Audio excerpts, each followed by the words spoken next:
మీద ఆడుకొని తన భుజం మీద చెయ్యేసేంత క్లోజ్ సొంత నా అనే మనిషి లేరు. అలాంటి మనిషి తన జీవితానికి ఒక్కరు ఉన్నారు, అది కూడా వాళ్ళ కుమార్తె.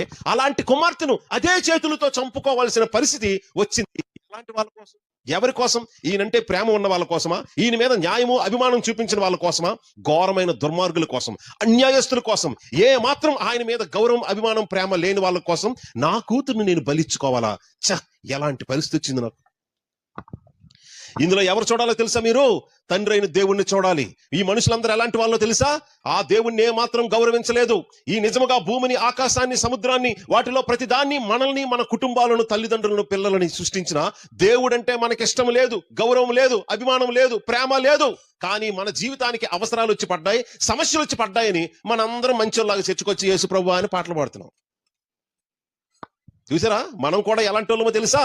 అదిగో ఆ దేశం ఉందే, ఆ గిలాదు దేశం